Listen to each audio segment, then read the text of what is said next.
Bismillahirrahmanirrahim. Alhamdulillahirabbil alamin.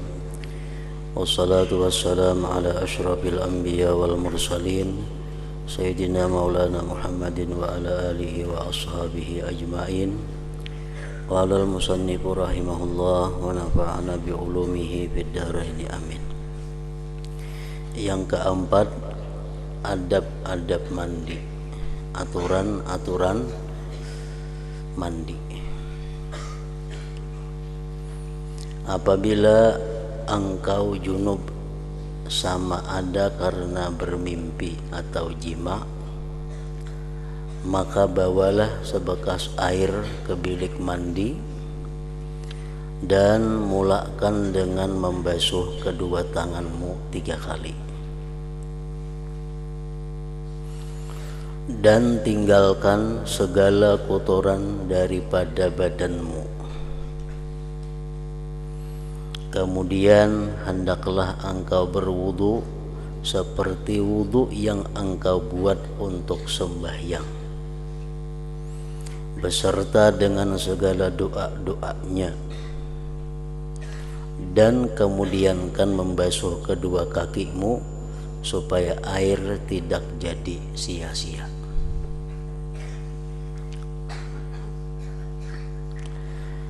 Apabila engkau sudah selesai daripada berwudu, maka tuangkanlah air ke atas kepalamu 3 kali. Dan engkau berniat mengangkatkan atau menghilangkan hadas junub.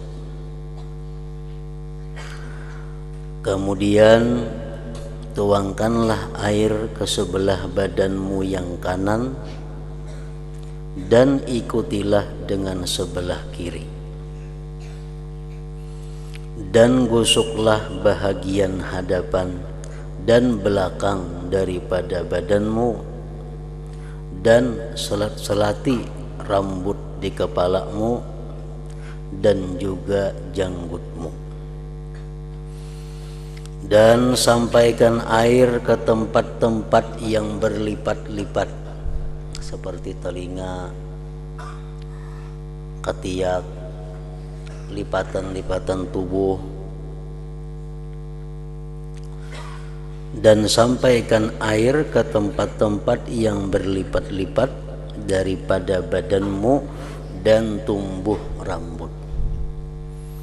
Jadi artinya kita disuruh dalam mandi merangkatkan hadas yang besar itu, disuruh kita memperhatikan kepada lipatan-lipatan yang ada di tubuh ini, karena dikhawatirkan ada anggota tubuh kita nang kada takana air mandi itu, sehingga mandi hadas besarnya itu menjadi kadesah. Dan apabila mandinya itu kadesah, maka otomatis sesudahnya pun kadesah juga. Kalau orang mandi janabah itu kadesah, maka otomatis sembahyangnya pun umpat kadesah. Membaca Qur'annya pun jadi kada berpahala, bahkan diharamkan karena masih dalam keadaan junub atau dalam keadaan belum suci daripada haid atau nifas.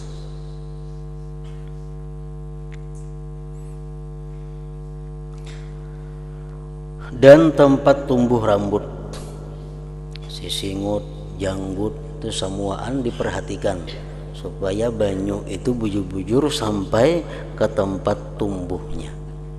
Nah, lain hal dengan berwudu.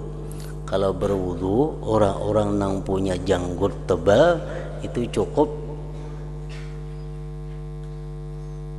di luarnya saja, kada wajib membasuh kulitnya. Nah, kalau orang mandi junub lain lagi, walaupun janggutnya macam apa tebalnya, tetapnya dituntut untuk menyampaikan air ke tempat tumbuhnya bulu-bulu janggut itu, baik yang tipis maupun yang tebal. Dan jangan sekali-kali engkau menyentuh kemaluanmu selepas berwudu tadi. maka apabila tersentuh tanganmu akan dia, maka ulangi wudhu'mu sekali lagi. Dan perkara-perkara yang wajib dalam mandi ini ialah satu, niat. Niat yang bisa dipakai untuk umum, niat yang bisa dipakai untuk merangkatkan hadas besar janabah, niat yang bisa dipakai untuk merangkatkan haid, niat yang bisa dipakai untuk merangkatkan nifas. Sekali sebuting aja niatnya, umpamanya nawaitul ghusla listibahatis shalah, sahajaku mandi untuk membolehkan sembahyang. Nah, niat seperti itu boleh dipakai oleh orang nang junub, boleh dipakai oleh orang nang mandi suci daripada haid, boleh dipakai oleh orang nang mandi suci daripada nifas. Kalau orang misalnya junub, berniat dia sahajaku mandi merangkatkan junub, nah kadesa. Kenapa? Karena hadas besar dia adalah junub. Orang nang mandi suci daripada haid, jarnya sahajaku mandi merangkatkan hadas besar, nah kada mau. Orang yang mandi daripada suci haid, sahajaku mandi merangkatkan janabah, nah itu kada mau. Jadi ada beberapa niat yang bisa dipakai untuk seluruhnya. Orang mandi junub boleh makai itu, orang mandi haid boleh, mandi nifas boleh. Antara lain nawaitul ghusla listibahatis shalah, sahajaku mandi untuk membolehkan sembahyang. Atau nawaitul ghuslal mafrud, sahajaku mandi fardu. Atau nawaitul ghuslal wajibah, sahajaku mandi wajib. Nah, atau nawaitul ghusla liraf'il hadatsil akbar, sahajaku mandi untuk merangkatkan hadas besar. Itu mencakup sudah. Misalnya orang haid ada, perempuan itu junub ada. Kayak apa niatnya supaya masuk kedua-duanya? Nah, sahajaku mandi merangkatkan hadas besar, atau sahajaku mandi untuk membolehkan sembahyang, atau sahajaku mandi fardu, atau sahajaku mandi wajib. Nah, mencakup sudah semuaan.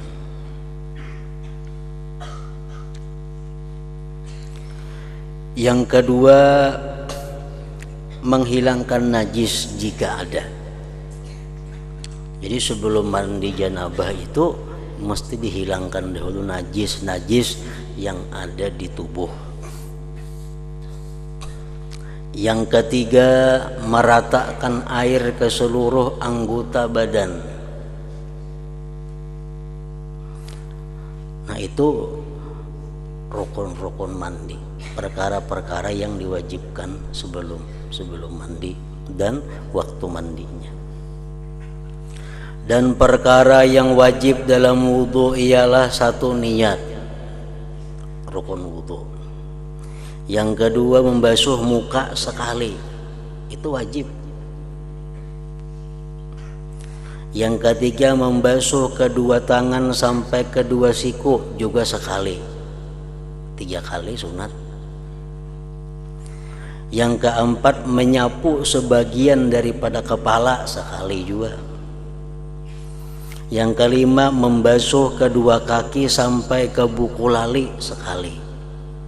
Yang keenam, tertib. Jadi berwudu kada hawa kada bertertib. Mulai muha dulu, hanyar tangan, hanyar kepala, hanyar betis. Dan yang lain daripada itu hukumnya adalah sunnah muakkadah, dan kelebihannya sangat banyak dan pahalanya sangat besar.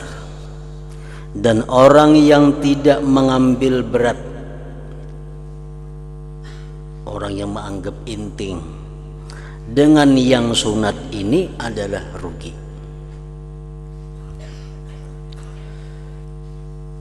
Bahkan boleh membawa yang wajib kepada bahaya. misal orang mandi atau berwudu nang wajibnya aja, nang sunatnya kada digawinya, itu bahaya. Di sampingnya kada dapat fadilat, di sampingnya kada dapat pahala yang besar, bisa membawa kepada wajibnya berbahaya.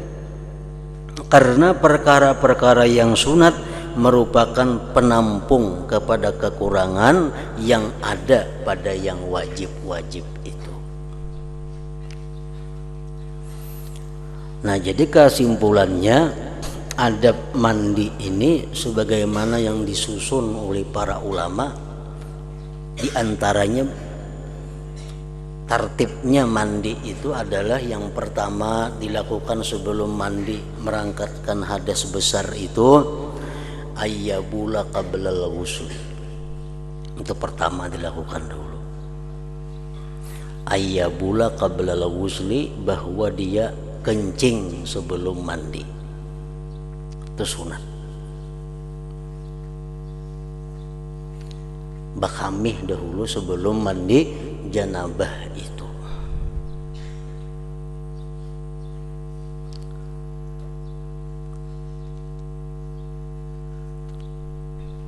Karena apa? Karena kalau nyiinya kada bakamih langsung mandi janabah. Sesudah mandi janabah keluar lagi air mani sisanya. Nah, itu wajib ulang mandinya. Jadi supaya jangan bulik-bulik mandi itu bakamih dahulu untuk membersihi kalau ada sisa-sisa air mani. Jadi disunatkan sebelum mandi janabah itu bakamih dahulu. Yang kedua, sesudah bakamih ayyuzidal qadara qablahu min maniyin aw najasatin, membuangi kotoran-kotoran yang ada di awak, baik nang suci atau nang najis, dibersihi.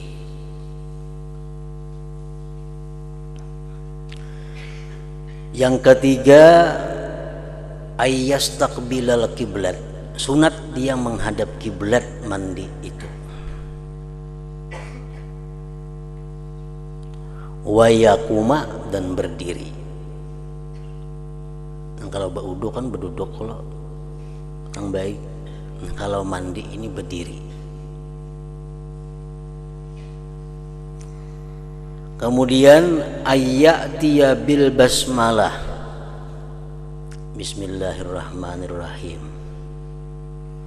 Summa siwak, hanyar basiwak.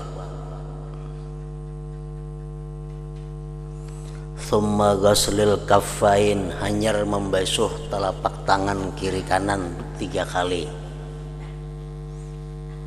Summal madmadah, kemudian baku kumur 3 kali. Wal istinsak, memasukkan banyu ke dalam hidung dan menghembuskannya 3 kali. Dan berniat dengan demikian itu sunat mandi.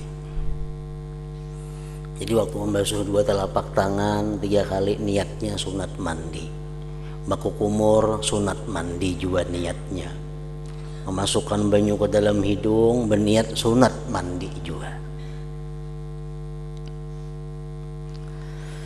Nah, kemudian sudah tuntung summa ayyaghsila farjaihi wa ma hawalaihima biniyati rab'il janabah anhuma. Kemudian hanyar membasuh kubul dan duburnya dan yang di sekitar keduanya dengan niat merangkatkan janabah daripada keduanya atau merangkatkan hadas besar daripada keduanya. Tuntung dan baku kumur, tuntung masukkan banyu ke dalam hidung, hanyar basuh kemaluan kubul dan dubur dan sekitarnya. Niatnya apa? Merangkatkan hadas besar yang ada di kemaluan muka belakang dan sekitarnya itu. Jadi waktu kita membasuh kemaluan itu niat dalam hati saja, aku merangkatkan hadas besar di kemaluan muka dan belakang ini.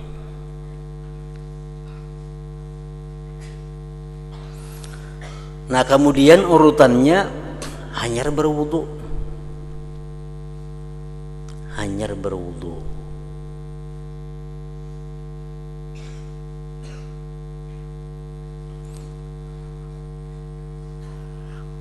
Nah apa niatnya wudu itu? Kalau kita ada beisian hadas kecil, niat wudu. Nawaitu rab al hadatsil asghar. Sahja aku merangkatkan hadas kecil. Kalau ada hadas kecil,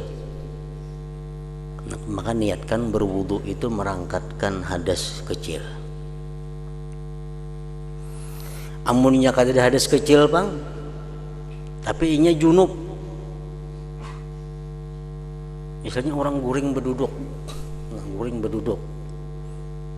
temimpi inya keluar mani. Nah, itu dia punya hadas besar, tapi kada punya hadas kecil. Nah, orang macam ini baudunya itu apa? Sahajaku baudu sunat mandi.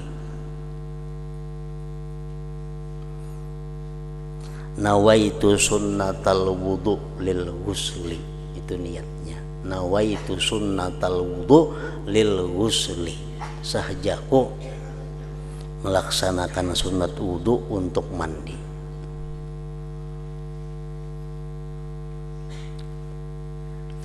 Nah berwudu di sininya disunatkan juga sempurna.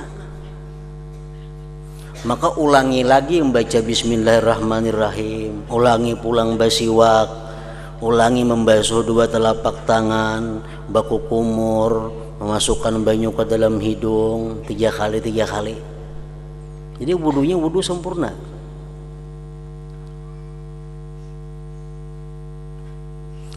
Nah tuntung inya baudu hanyar yufidul ma'ala ra'sihi, hanyar menuangkan banyu di kepalanya, dan berniatlah di situ niat mandi wajib tadi. Jar kubui kepala lawan banyu. Yang ke-8 dia yata'ahadul ma'atib, dia amati, artinya menghati-hatiakan lipatan-lipatan yang di tubuh tadi.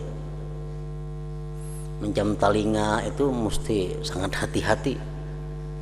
Pusat, nah sangat hati-hati. Lipatan-lipatan yang ada di ini lutut, di ari-ari, nah itu mesti diperhatikan. Karena ingat kita hadis Rasulullah SAW yang mana beliau diperlihatkan Allah pada waktu Isra dan Mi'raj. Beliau diperlihatkan Allah seorang perempuan. Perempuan itu diikat 2 kakinya sampai ke susuknya, dan diikat 2 tangannya sampai ke bumbunannya, dan dikuasakan atas perempuan itu ular-ular dan kala-kala mengikutinya. Lalu ujar Nabi, wahai Jibril, siapa itu perempuan yang disiksa seperti itu? Nah ujar Jibril menjawab, fa innaha kanat la tunazzifu badanaha minal janabah wal haid. Itu perempuan adalah kada membersihkan badannya daripada junub dan haid. Artinya mandi janabahnya, mandi junubnya, mandi suci dari haidnya itu pambarang, kada teliti, kada hati-hati, sehingga dia mengakibatkan mandinya kada sah, otomatis sembahyang sesudahnya pun kada sah juga. Nah kemudian yang ke-9, yufidul ma'ala ma'aqbala min syikhil aiman summa ma'adbara minhu summa ma'aqbala min syikhil aisar summa ma'adbara minhu. Kemudian dia menumpahkan air ke bagian kanan tubuhnya nang di hadapan, kemudian bagian kanan tubuhnya nang di belakang, hanyar bagian kiri nang di hadapan, hanyar bagian kiri yang di belakang. Itu disunatkan 3 kali juga semuaan itu, dan disunatkan menggusuknya.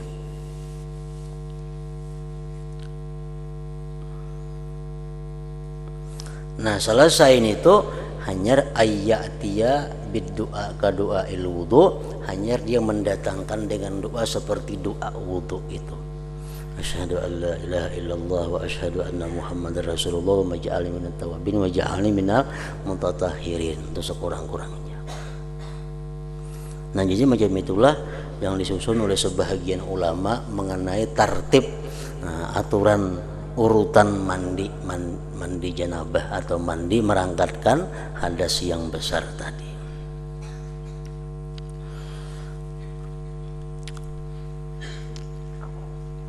Dan kita waktu mandi hadas besar itu mesti disuruh kita untuk menjaga jangan sampai wudhu itu batal. Makanya tadi bedahulu membasuh kemaluan muka belakang tuh bedahulu niat merangkatkan hadas besar yang ada di kemaluan muka dan belakang. Bedahulu tuh sebelum daripada wudhu. Karena waktu mandi jangan tagatuk itu lagi. Jadi wudhunya utuh kada batal. Nah kemudian yang kelima, adab-adab bertayamum. Apabila engkau tidak dapat menggunakan air karena satu, ketiadaan air sesudah berusaha mencarinya, dua, atau sebab uzur sakit, tiga, atau ada halangan daripada sampai mencapai air disebabkan adanya binatang buas, atau sebab ditahan di dalam penjara, ada banyu, tayamum, atau karena air itu sedikit yang hanya mencukupi untuk menghilangkan dahagamu atau dahaga kawanmu,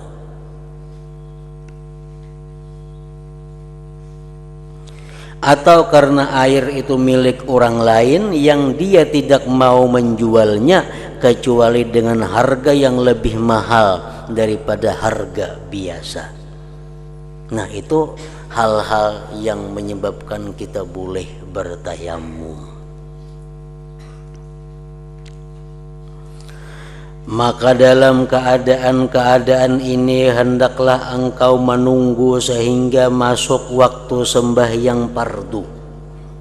Tayamum kada boleh digawi kalau belum masuk waktunya. Orang sudah azan, nah hanya boleh bertayamum. Masuk waktu sembahyang hanya boleh melaksanakan tayamum. Maka dalam keadaan-keadaan ini hendaklah engkau menunggu sehingga masuk waktu sembahyang fardu, kemudian carilah tanah yang baik yang berdebu dan tidak bercampur dengan benda lain.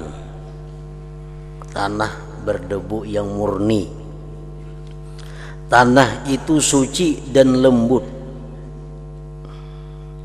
Maka engkau pukulkan kedua tapak tanganmu ke atas tanah tadi sambil merapatkan jari-jarimu dan berniat olehmu akan istibahatas salah. Nawaitu tayammum listibahatis salah. Sahaja aku bertayamum untuk membolehkan sembahyang. Maksudnya membuat sesuatu yang membolehkan sembahyang fardu. Lalu engkau sapukkan kedua tanganmu tadi ke mukamu sekali.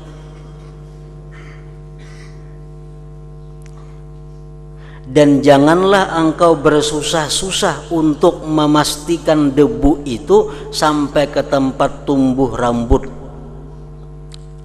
Lain wudu kita disuruh menyelat-nyelati amun bertayamum kada. Sama ada tebal atau tipis. Kemudian tinggalkanlah cincinmu jika ada. Jadi utas dipacul.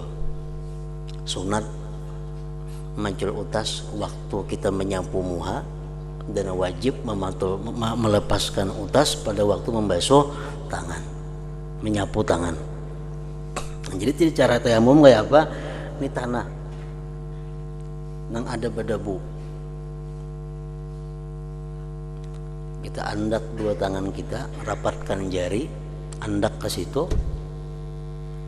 Nah waktu kita mengangkat ini kita mulai berniat dalam hati, sahajaku bertayamum untuk memulihkan sembahyang karena Allah Ta'ala. Nah anda kali kamu anda kamu pusat ke bawah. Nah sekali itu cukup sudah. Lain kayak berwudu digisang-gisang sini tayamum nggak ada, kelimpanan benam. Jadi cukup sekali minta aja.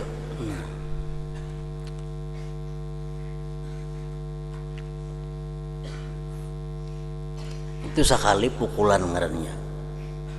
Kan berbeda dengan wudu. Wudu niatnya begitu banyu sampai di muha. Kalau tayamum ini niatnya begitu mulai mengangkat tangan dari tanah, di situ mulai niat. Sampai ke sini sudah habis niatnya.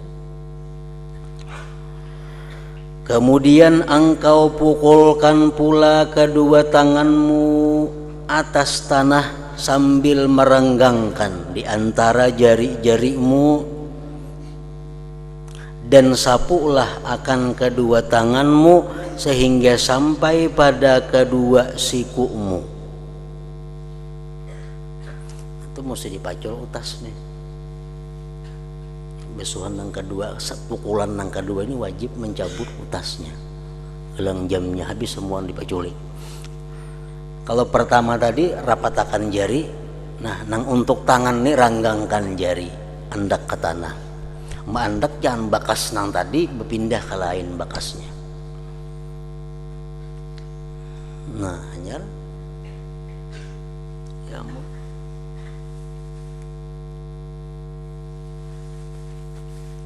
nah sudah habis sekali. Dua kali itu aja, muha sekali, tangan sekali.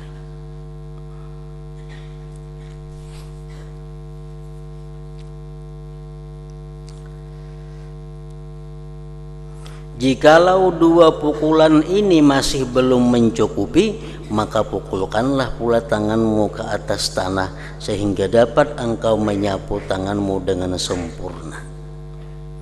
Namunnya dua kali tadi asa kada cukup, tambah sekali lagi. Jadi bertayamum itu dengan tanah nang berdebu.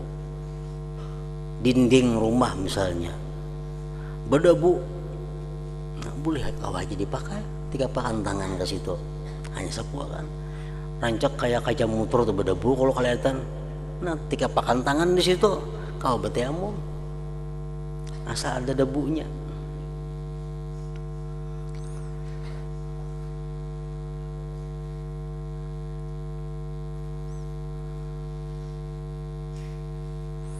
Kemudian sapukanlah satu tapak tangan dengan tapak tangan yang lain, dan silangkanlah jari-jari tanganmu untuk menyapu celah-celah jarimu tadi.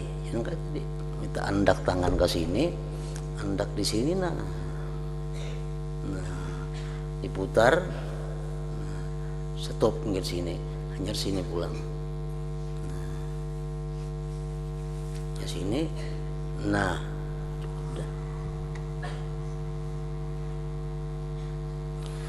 Dan sembahyanglah engkau dengan sekali tayamum itu akan sekali sembahyang yang fardu, dan beberapa saja yang engkau sukai daripada sembahyang sunat.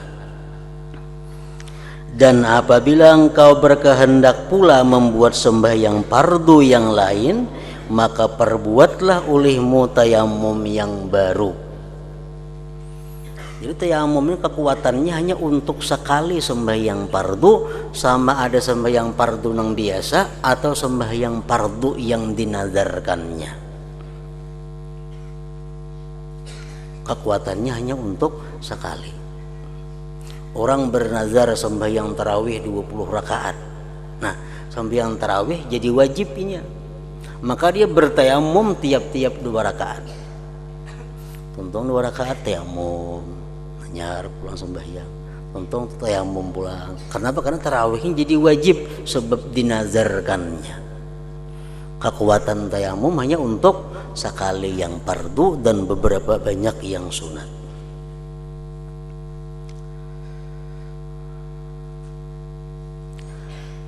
Dan apabila engkau berkehendak pula membuat sembahyang fardu yang lain, maka perbuatlah olehmu tayamum yang baru.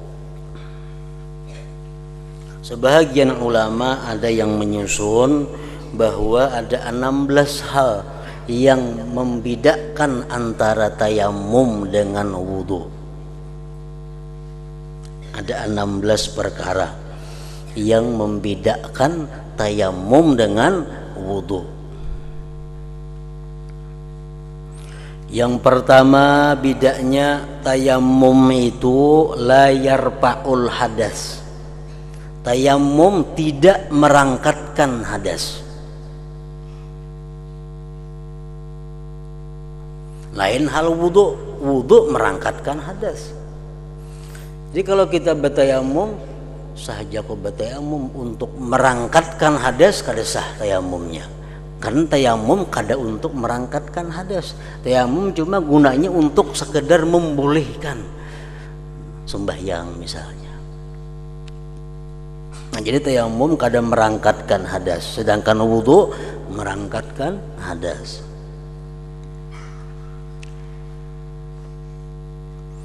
Yang kedua, tayamum ini yakhtassu bil wajhi wal yadain. Tayamum ini yang disapu muha dan dua tangan. Kalau wudu sampai ke batis-batis.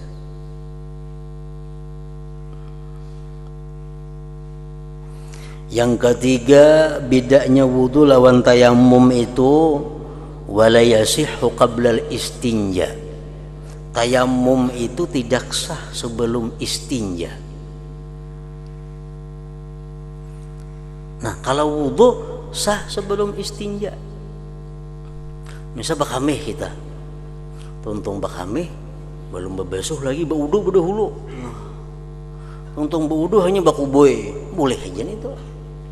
Kalau tayamum kada kawa, bebasuh dahulu hanya bertayamum. Yang keempat, wala qabla dukhulil waqti.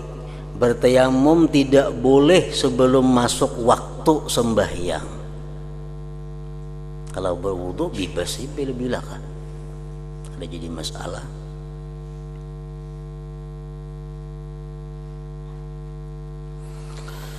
Yang kelima, wala qabla izalatin najasah anil badan.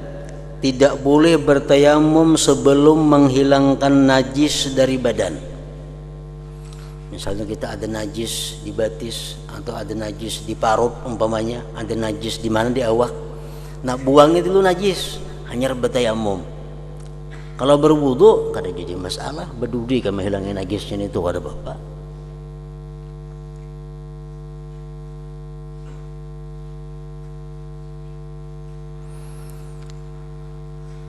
Wala yusannu lahu tajdid. Tidak disunatkan bagi tayamum itu tajdid. Kan kalau kita berwudu misalnya, lalu sudah lawas berwudu nih 2-3 jam sudah, tapi kadang batal lagi. Sunat kita memperbaharui wudu, maha nyari wudu sunat. Berwudu sejam, 2 jam, kada batal. Sunat kita maha nyari wudu. Tayamum bang, kada sunat maha nyari tayamum.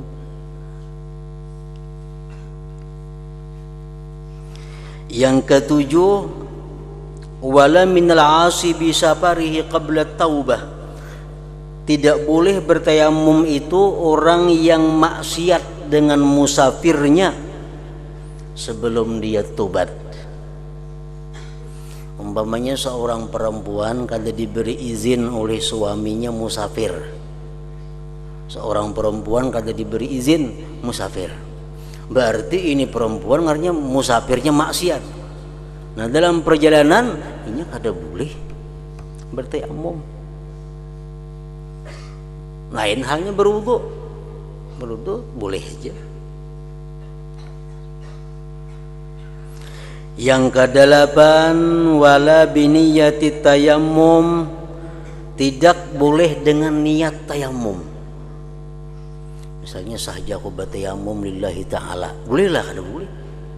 Lain wudu, sahja aku berwudu karena Allah Ta'ala, boleh, sudah sah sudah niatnya. Kalau tayamum kada kawa, sahja aku bertayamum, mesti dibuat sahja aku tayamum untuk memulihkan sembahyang umpamanya. Nah, kayak itu. Yang kesembilan, wala yusannu taslisuhu, kada sunat maniga kali. Kan kalau kita berwudu membasuh muha 3 kali, membasuh tangan 3 kali. Kalau tayamum kada, secara besar kali aja. Yang ke-10, wala takhlilus sya'ar, tidak disunatkan menyalat-nyalati rambut bulu. Lain hal kita berwudu, janggut nang tebal nah diselat-selati. Kalau tayamum kada usah, kada sunat. Wala isalu turab ila usulil khafif, dan tidak menyampaikan tanah kepada pokok-pokok ujung-ujung bulu yang tipis. Kalau kita berwudu berisi janggut tipis, nah kita wajib menyampaikan banyu ke pangkal-pangkal tempat tumbuh janggut itu. Kalau janggutnya tipis. Nah kalau tayamum pang tipis ke kandal kah, kada wajib kita menyampaikan ke ujung-ujung rambut bulu itu. Yang ke-12, wa yabtulu birriddah, tayamum ini batal dengan sebab murtadnya seseorang. Tayamum batal kalau orangnya murtad. Kalau wudu kada. Yang ke-13, tayamum itu batal wa biru'yatil ma', dengan melihat air. Umpamanya kita bertayamum di sini kada ada banyu kada ada, kalau boleh bertayamum, tayamum. Untung bertayamum hujan hari, nah batal tayamumnya, otomatis batal tayamumnya. Apabila inya bertayamum karena ketiadaan banyu. Yang ke-14, wala yuf'alu bihi fardhani, tidak boleh dilakukan dengan satu tayamum 2 fardu, kada boleh.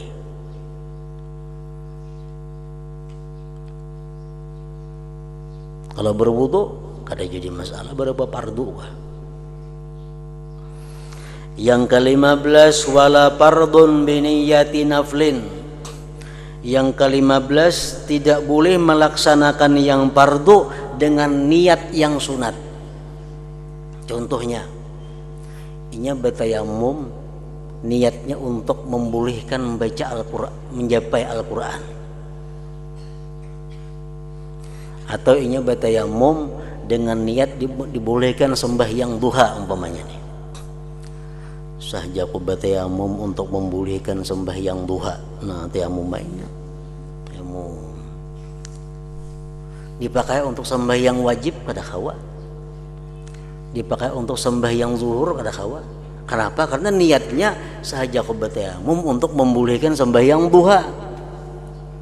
Nah lain kalau wudu. Kalau wudu kada jadi masalah. Sahaja aku berwudu untuk membolehkan sembahyang duha, sembahyang zuhur kada boleh aja juga di situ. Yang ke-16, wa yu'idu shalah iza tayammama wa shalla bi mahallin yaghlibu fihi al-ma wujuduhu. Dia mengembalikan sembahyang apabila dia bertayamum dan sembahyang di tempat yang terbiasa, di tempat itu ada air. Kalau wudu ada mengulangi sembahyang. Macam kita di sini nah. Kita di sini tempat yang terbiasa ada banyu. Tempat yang terbiasa ada banyu. Suatu hari banyu kada ada. Nah, kada ada banyu. Kayak mana sembahyang? Bertayamum. tayamum sembahyang. Nah kayaknya mun ada banyu mau ulangi sembahyang itu kita disuruh membuliki, wajib membuliki karena kita bertayamum di tempat nang biasa ada banyu walaupun setahun umpamanya di sini tempat biasa banyak banyu. Kenapa kada ada banyu nih? Cari situ kada ada banyu, sini kada ada kosong banyu kada ada. Bertayamum bayang sehari, 2 hari, 3 hari, 4 hari bertayamum seminggu sudah datang banyu. Nah sembahyang semingguan itu diulangi, wajib diulangi karena dia bertayamum di tempat nang terbiasa di situ ada banyunya. Nah jadi itulah sekurang-kurangnya 16 hal yang mana tayamum itu berbeda dengan wudhu tadi.